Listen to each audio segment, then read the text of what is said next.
go for it. Good afternoon. We are at the Come and See event. It is Saturday, the 18th of January 2025. And with me today, I have my special guest, Pearl Hi. Dana May Smith. What a wonderful name. Thank you. Good afternoon. Thank you, Mama. It's so nice to have you come in today because I know that you've come in quite far, isn't it? Is it West London? Well, it's not too far. It's Kensal Green, not too far. Okay. I always say the moon's far. Yes, that, fair enough. Fair enough. So I met Pearl, I think it was around about November last year when I was asked to come in and watch a play that you were taking part in. Yes, The Lost Lombie. And we will talk about that. The play is excellent, by the way. It's called The Lost Lombie, isn't it? The Lost Lombie. So while I was there, I introduced myself. I was allowed to introduce myself. And I said I did the Come and See event and I do a radio presenting. Would any of the actors like to come along and be interviewed? And Pearl said, I would like to come along. So here she is today. Fantastic. So welcome. Thank you. So I know that you were raised in the Caribbean as a child. No, actually, I was raised by Caribbean parents. Oh, in you see? Wolverhampton. See how I didn't read that properly? It's what, sunny Wolverhampton. Sorry. Yeah. Okay. So, and you're the middle child? I'm the middle child. Well, I have a brother, and then there's 7 girls. So I'm the middle. Really? So 8 children? Yeah. Okay. So I'm the middle child, and I always say, left alone to dream. You know something? I have one of my children. She always used to complain that she's the middle child, and they anyway. And so sometimes a little overlooked. Yeah, sometimes you do. Yeah, you do hear people complain a little bit about being the middle child, which is a shame, really. Well, I think mine a champion it because I was allowed to be able to dream. Oh, okay. So it's a positive thing then, what you're saying. It's a positive thing. Any negative thing in my life has turned positive. It's a positive thing. That's all good. So I know that you dreamt of becoming an actor and a performer, but your parents didn't want you to become an actor or performer. I think they did like most West Indian parents. Get a proper job. That's what most of them said. Yeah. Okay.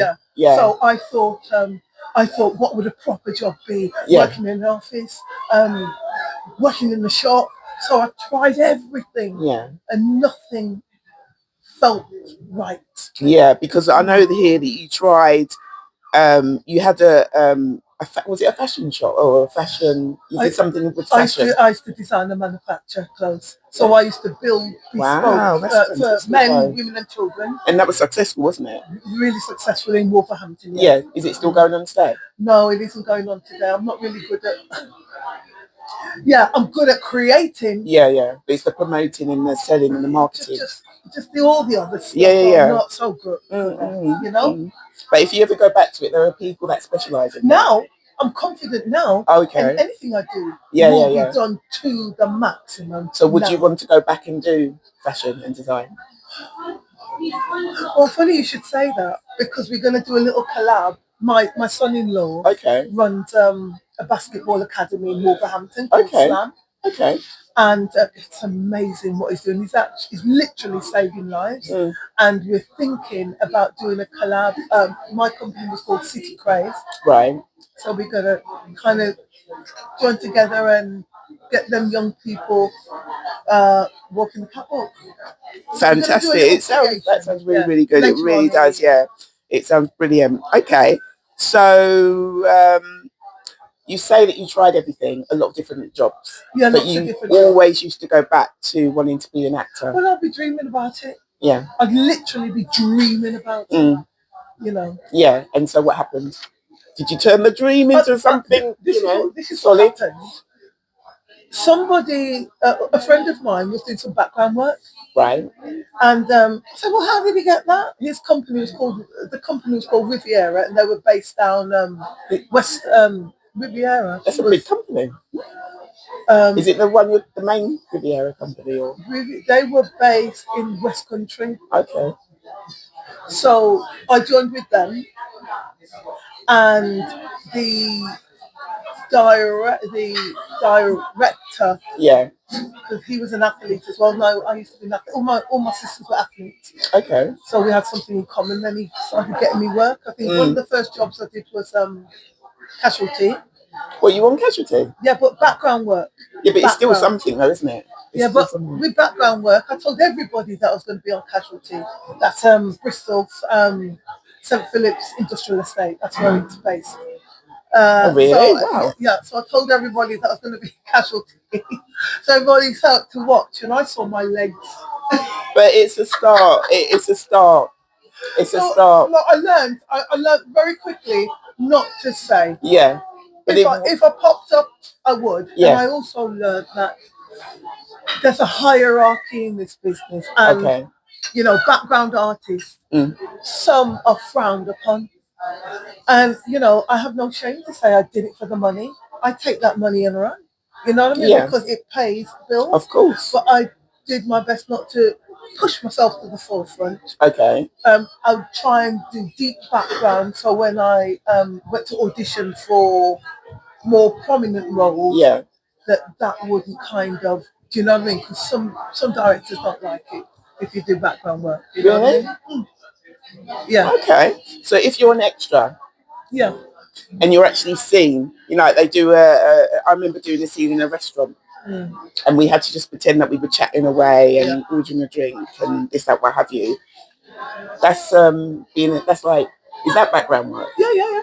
So, you know, it's a start though, isn't it? Well, it's a start for some, but I think when you go and train, when you go to uni and you go to acting school and you do the how many years of training, not everybody likes, you know, that's kind of, it is frowned upon. Okay, so it's better that you don't say that you've done background work. Yeah.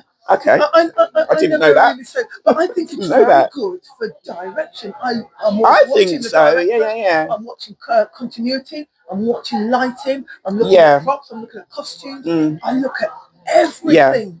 Everything. Yeah.